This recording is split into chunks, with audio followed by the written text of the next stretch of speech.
And I'm your host, Pesa Shayo. And this is the place where we believe that every single marriage has the chance to be awesome and fulfilling. Yes, every marriage has a chance to be awesome and fulfilling. And you guys can always reach out to us on social media. On Twitter, I'm at Whitney Shayo. And I'm at Pesa Shayo. Be sure to like us on Facebook so that you can get all the latest blog posts. Yes, we are Facebook /Live Your Best Marriage. You can also go to our blog, which is liveyourbestmarriage.com. Absolutely. So in a world with so much divorce, we believe that couples should feel as though they have hope and that it is possible to stay together. And that's why we do this podcast every week, several times a week, so that just to give you that hope that there's hope that your marriage can stay strong. It doesn't matter where you are right now, in what situation you are dealing with. Mm-hmm. It might feel like it's impossible, but it's not. Yes. And Pesa and I have been together for 13 years, and we have 4 children. And so we know how easy it is for those everyday things in life to creep up and just come between the two of you. And also disappointment happens and it's easy to become discouraged. But we just want to give you all encouragement and let you know that we are real people with real problems, and we're right here in this with all of you guys too.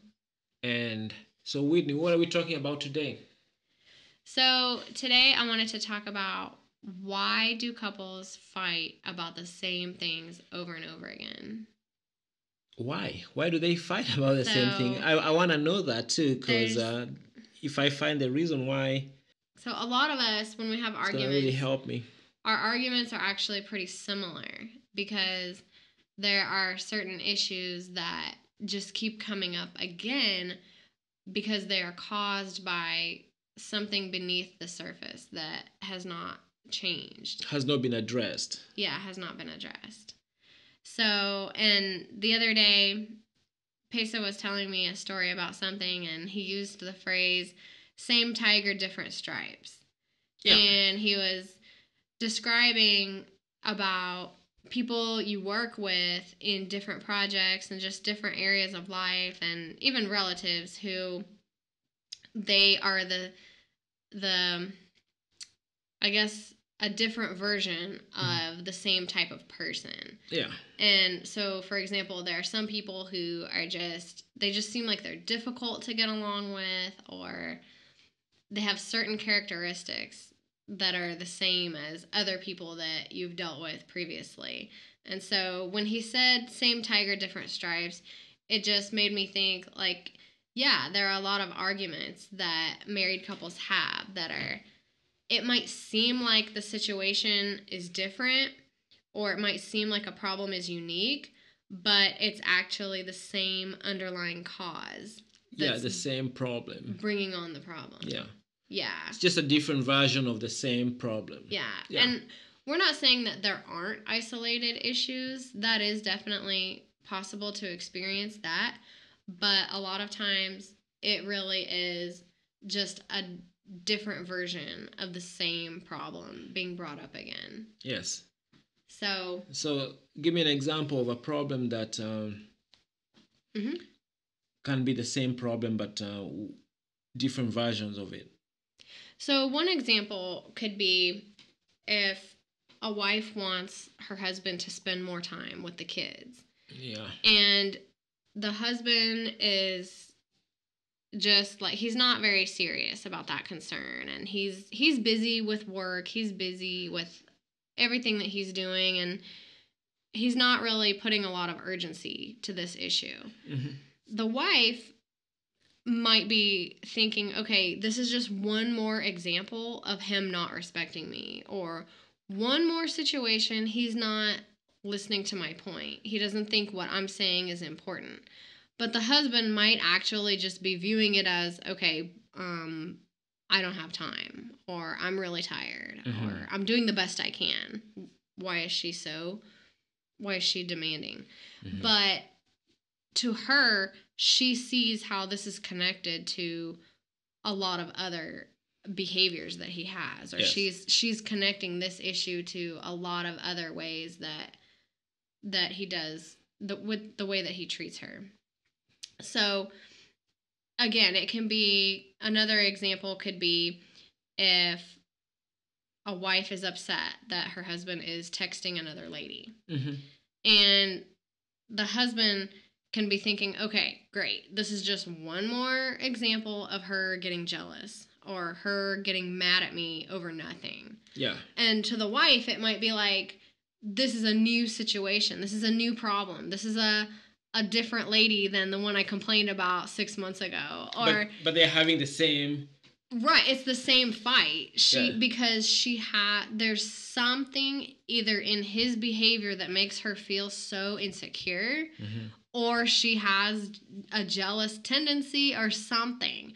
But there's something underneath the surface that makes them have this same fight over and over again. Yes. Yeah, but it's a different situation. It's a different lady that he's talking to this Yeah. time, or it's whatever it But is. it's still making her feel the same way. Yeah, Yes. she still has that same feeling, like either she's being ignored, or maybe she might have a fear that this person could come between them, or whatever it is. But it looks like a different situation. It Mhm. looks like a brand new issue that has come up, but it's really the same. Yes. It's more of the same.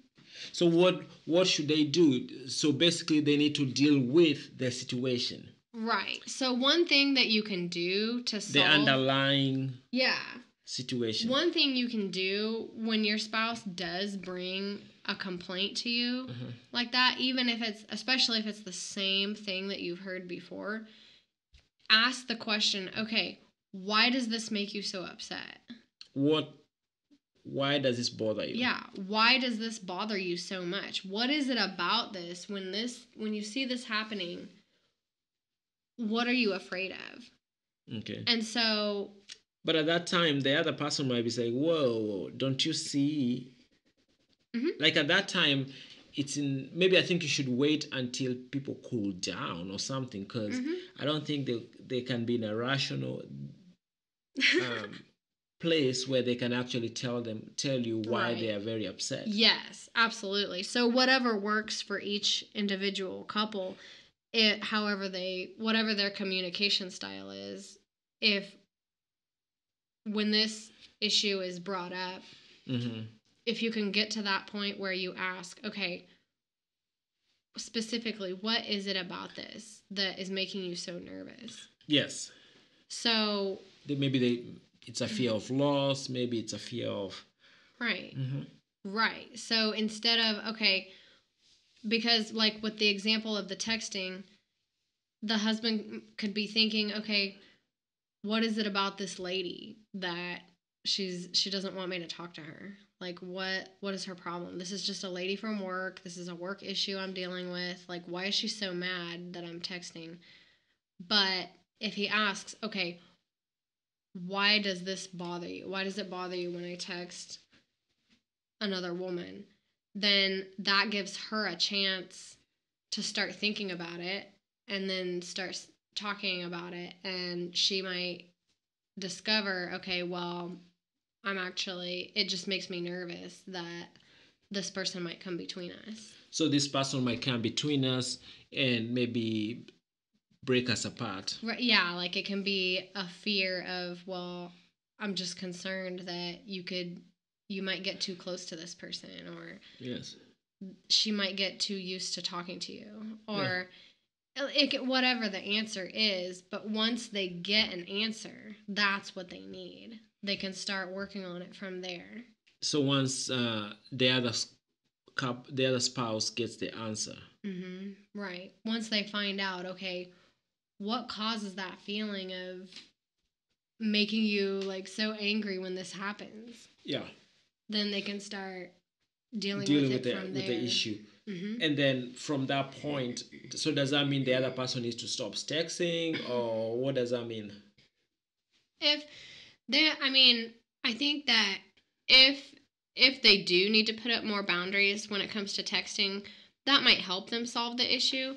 But I know for sure that if he just blows it off, like, okay, as it's an isolated thing, Mm-hmm. like, okay, great, she's mad at me again, Yeah. then it's going to be a lot harder to get that issue resolved. It's going to keep coming back.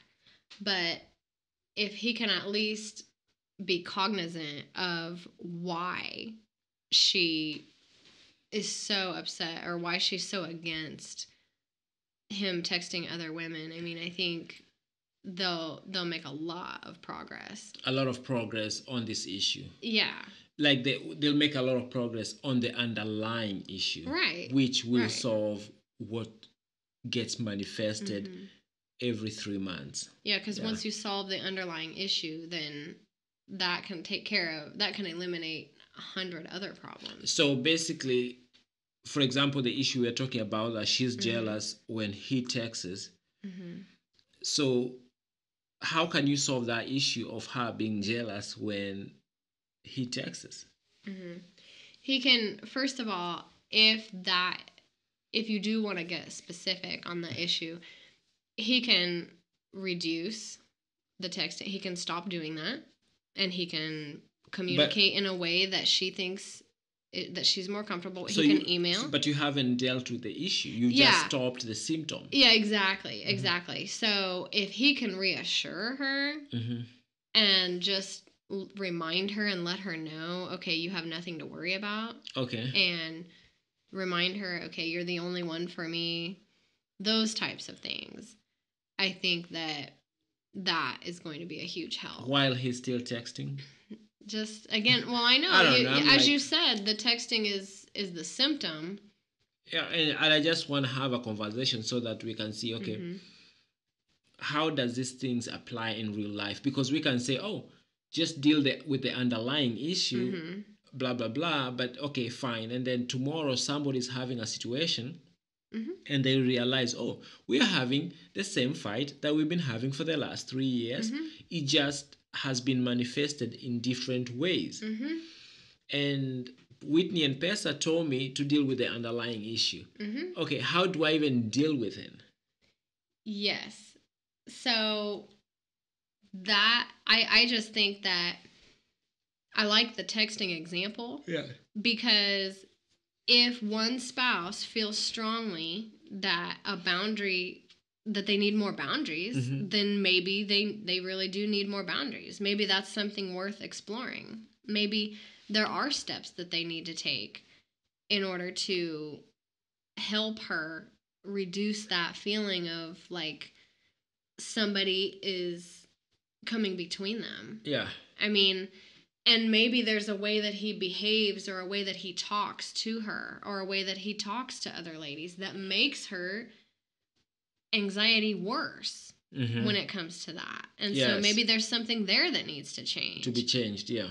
I mean, I think that it's up to every individual couple to come up with ways to compromise Yes. and just approach these situations and come up with solutions that can just make things more smooth for both of them. Yes. So that, I mean, and it's kind of like what we talked about in the last podcast we did about attacking the problem instead of attacking the person. Mm-hmm. If you really do love your spouse, I mean, which of course we all love our spouse, you genuinely want to solve their problem. You genuinely want to do things that make them happy and things that help them and do things that brighten their day. Yes. So, I mean, in all honesty, if you have a husband or a wife who is nervous when you're texting someone of the opposite sex and they don't know this person and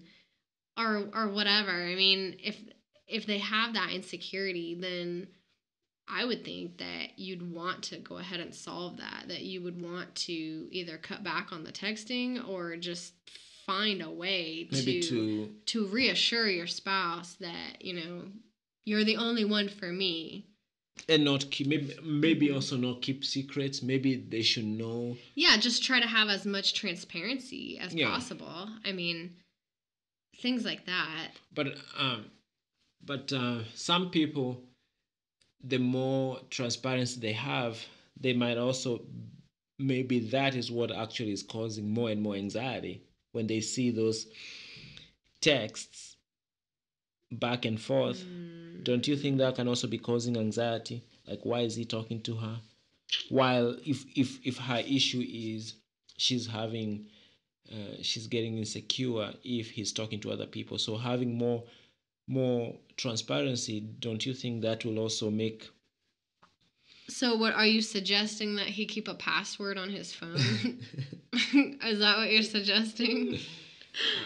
I don't know. I believe in openness. I believe in being open. But sometimes you might be open, and that might be leading to more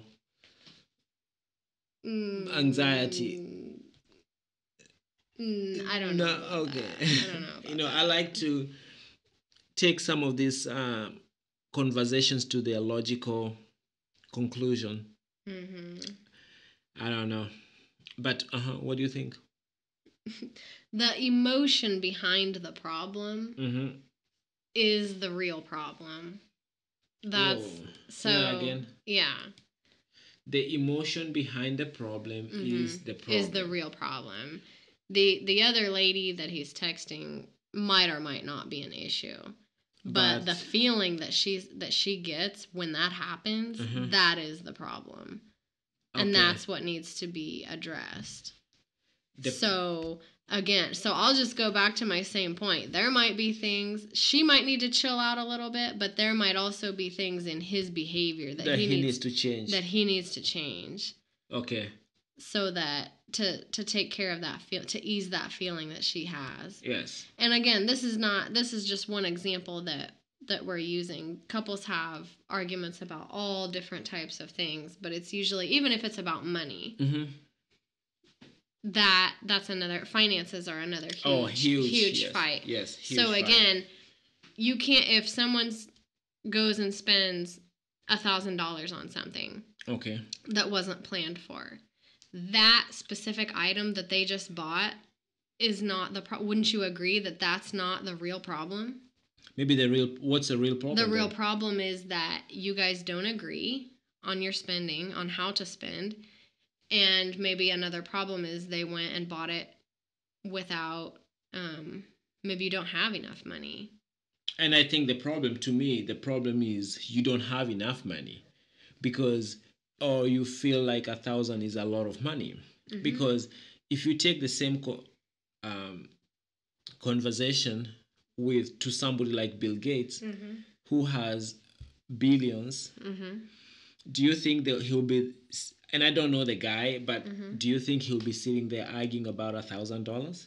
No. So do you think the problem is the fact that you didn't talk about the $1,000, or the fact that you don't have enough money? You feel like you don't have enough, and for him to use the 1,000, he has made a big dent in your whatever you feel like you don't have. Because do you think you'll have the same conversation if he went and took and bought a stick of gum for $2? Probably not, because you feel like $2 is, he doesn't really need to tell you, because you already feel like that's not a lot of money to begin with. But for the 1,000, so the underlying issue, I would say the underlying issue is you don't have enough, and you feel like they took a lot from, like, you really don't have you don't have enough to begin with. Because if you had way more, that won't be an issue. Right. So do you agree that it's the same tiger, different stripes? So what does that mean to solve that situation? Yes, I agree, but what does that mean to solve the situation? Should I sit there and say, okay, our problem is I did not talk to you about the spending, or our problem is we don't have enough? What is the problem? Or is it both? So every time they buy something, it still goes back to the same problem of lack of funds. Is it lack of funds, or is it lack of not telling me? Yeah. So. Or it's both? I guess it's I guess it's whatever your belief about money is, whatever your money blueprint is. Like, what do you mean? If you feel like some people just are really adamant that saving money is super important, and then but it sounds like you're adamant about just having more money. No, I actually just, I'm just saying logically, would you be having the same conversation if it was $2? Mm-hmm. But it's still money. Mm-hmm. Then why are you having the same conversation if it's 1,000? You feel like they took a chunk of money which you don't have, which you feel like it's a significant amount. So what's the issue here? Is the issue the fact that he didn't tell you? Because he didn't tell you when he bought a stick of gum for $5. Why is it all of a sudden an issue? We just changed the numbers. So I just think that you are okay with it when it was less numbers, but now we've moved up to a bigger number. It becomes a problem.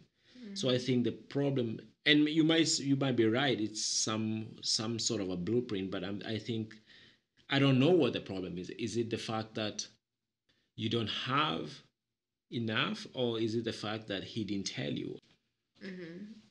So, yeah, I would think it's the issue is that they're not on the same page.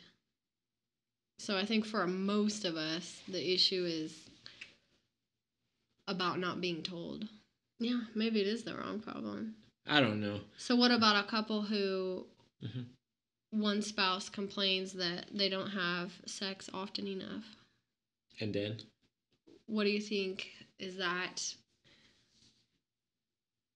this a different problem? What if they argue about that often? I think the underlying problem is, I think that's, to me, it's pretty straightforward. Yeah. So what do they need to do? Just, I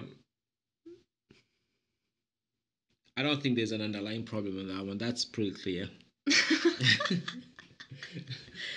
No, because there are a lot of wives who say that they're very, very tired at the end of the day. And the husband is expecting.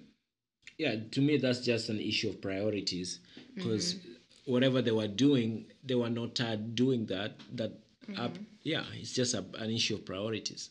Yes.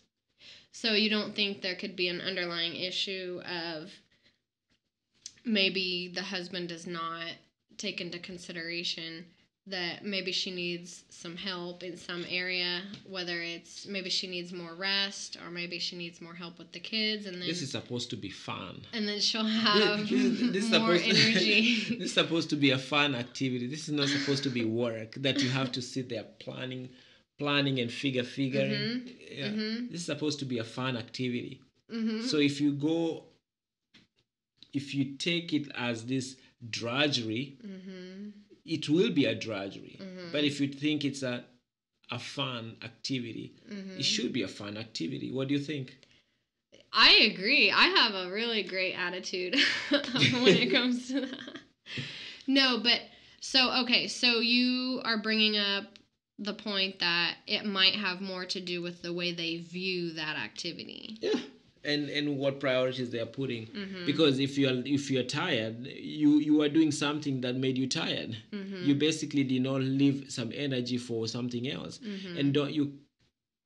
Maybe it's a priority issue. Yeah.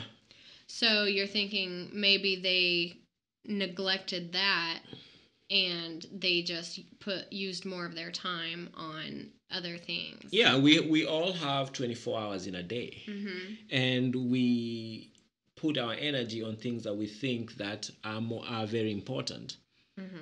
Like, so if the husband goes to work the whole day, yeah, and she's at home with the kids all day, and I know we can't work the whole day.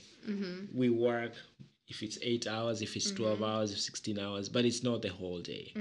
We make it the whole day because we want to emphasize it for whatever reason. But even when you are at work, it's America. That means there's break time, there's when you are at work, you don't work from the time you walk in till the time you leave. Mm-hmm. Yes. Mm-hmm. There is rules and regulation that gives you break. And so, but the husband is not the one. So if we're saying the husband worked, yes, the husband is not the one saying he's too tired. Yes. The wife is the one saying she's too tired. Yes. So if she was at home with the kids the whole day, yes, when did she get a break? well, I don't know. What time did she get a break? Because you're saying if someone goes to a job, Mm-hmm. they have breaks and they're not working every second. Yes. So what about a stay-at-home mom who Yes. says she's too tired to have sex at night? When Yes. did she have a break? You know, the work that we do is always very relative. Mm-hmm. We might think we are tired Mm-hmm. compared to what? We are tired compared to another stay-at-home mom, or compared to another person who, just compared to something else. But if we compare ourselves to somebody who used to work in a cornfield back in the 1800s, all of a sudden we realize what we are doing is pretty much nothing. You showed me, there's a book you showed me of American families in the 1800s was it Nebraska? Yeah. And some of the things that we're doing in just a day's worth of things that we're doing, it was like insane. So compared to them, we are barely doing anything. But it's what you tell yourself that, oh my God, I'm so tired. Tired compared to who? Compared to yourself. And somebody might say, are you kidding me? I am really tired. Guess what? Those people back in the day, they were tired too, compared to people back in the day, and they were still doing whatever they had to do. Just saying. Okay, folks. So just as a recap, a lot of our problems might seem unique. The situations might look different, but they're actually being caused by the same underlying issue that was never addressed. So one thing that we can do when our spouse brings up an issue to us is we can simply ask the question, okay, what is it about this that is making you so upset? And once you find that reason, you might be able to solve a lot of these problems. Oh, yeah. You might.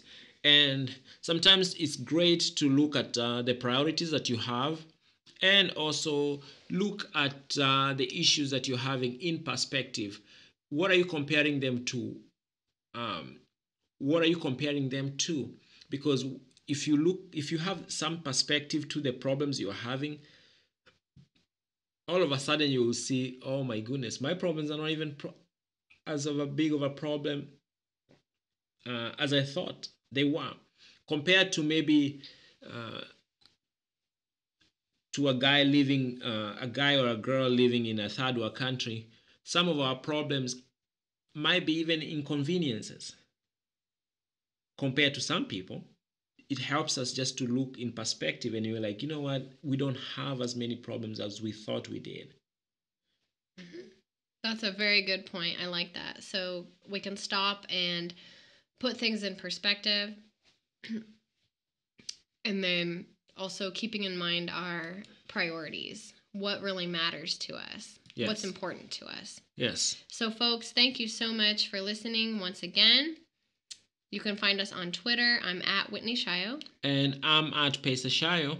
And until next time, God bless. And thank you so much for listening. God bless. And don't forget to subscribe on iTunes. Are you tired of being upset, lonely, feeling empty, or just plain frustrated with your marriage? And no matter how hard you try, you're not getting anywhere, just going in circles?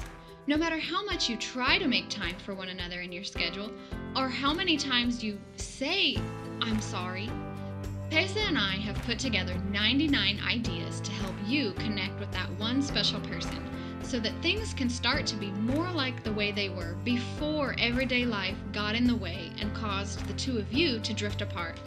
We want you to have 99 ways to show love to your spouse absolutely free. You can find it at 99waystoshowlovetoyourspouse.com. Because here at Live Your Best Marriage, we truly hope that the two of you can move closer together and enjoy the connection that comes from achieving a stronger bond. Again, that's 99waystoshowlovetoyourspouse.com. That's the number 99waystoshowlovetoyourspouse.com.